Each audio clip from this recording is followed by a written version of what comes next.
Hello students, today we are going to start with the second poem, A Tiger in the Zoo by Leslie Norris. Let us learn more about the poet. George Leslie Norris was a prize-winning Welsh poet and short story writer. He is considered as most important Welsh writers of the post-war period and his literary works have won many prizes. His famous works are Finding Gold, The Loud Window, Phoenix Living Poet Series, Ransom, etc. Now let us understand the central idea of the poem. The poet tries to depict the mental condition of a caged tiger. He compares the life of a tiger in the zoo with its life in its natural habitat. The poet conveys an important message that the wild animals should be in their natural habitat. Now I am going to give you stanza-wise explanation. First stanza. He stalks in his vivid strips the few steps of his cage on pads of velvet quiet in his quiet rage. Stalks means follows and vivid means bright colored, rage means anger. So here the poet says that the tiger that is confined in the zoo moves around in the cage under his bright colored skin. He further says that the tiger can take only a few steps because the cage is small and it is not easy to move in it. One cannot hear his footsteps because he has very soft feet like velvet, because of which there is no sound of the tiger's footstep. The tiger tries to control his anger by quietly walking in the limited area of his cage. He is angry because he is not free. Next stanza. He should be lurking in shadow, sliding through long grass, near the water hole, where plump deer pass. Lurking means to be hidden as to wait for your prey.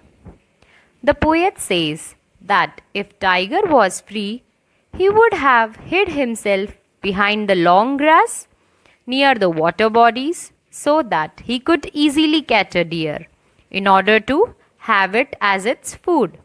Basically, the poet wants to say that the actual life of a tiger is to live in jungle where he could catch his prey and eat it, but the tiger in the cage cannot do so. Third stanza. He should be snarling around houses at the jungle's edge, baring his white fangs, his claws, terrorizing the village. Snarling means warning sounds made by animals, baring means uncovered, and fangs means sharp tooth of animals. Here the poet says that if the tiger would have been free, he would have snarled around the houses located at the outskirts of the forest.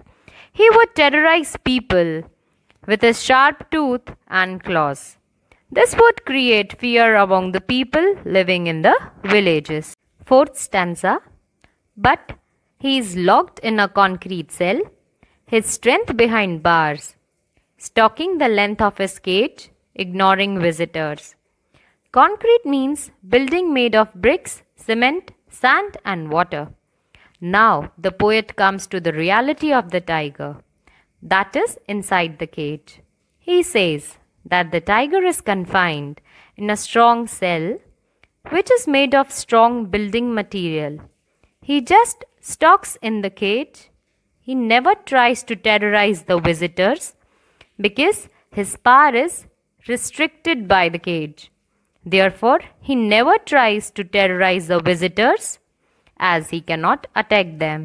Last stanza. He hears the last voice at night, the patrolling cars, and stares with his brilliant eyes at the brilliant stars. Patrolling means to guard. The poet says that in the night, the tiger hears the sounds of the patrolling cars. Patrolling cars are the vehicles of police which are used to guard at night. So, in the night, the tiger hears the sound of these cars. He then stares at the shining stars with his shining eyes. The poet wants to say that the tiger is sad, and as he is confined in the cage, so he cannot do anything. Therefore, he stares at the stars in the night and tries to divert his thoughts towards them. Now I am going to discuss poetic devices with you stanza-wise. He stalks in his vivid strips. There is alliteration figure of speech because of the consonant sound st is repeated in the words stalks and strips. Next line, the few steps of his cage. The words few steps represents the smallness of his cage.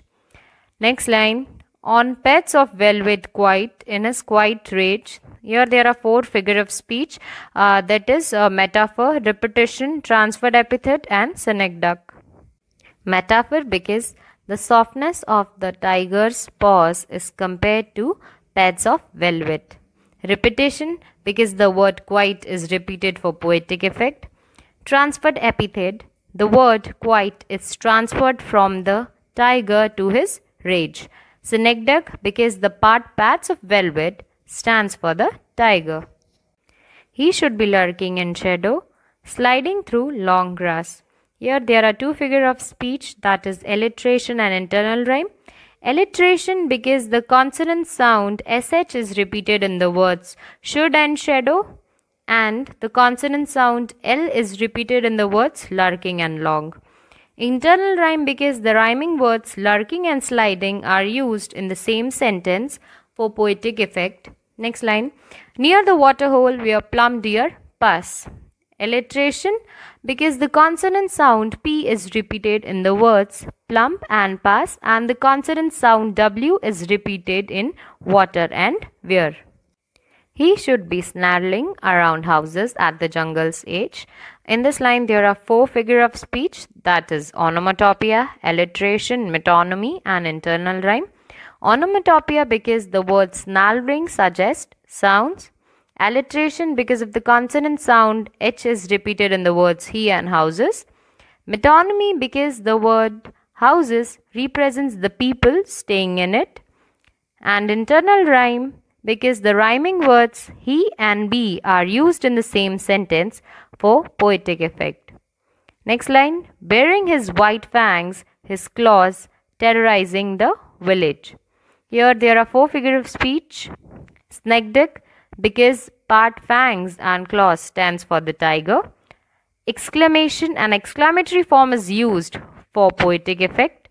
Internal rhyme because the rhyming words bearing and terrorizing are used in the same sentence for poetic effect.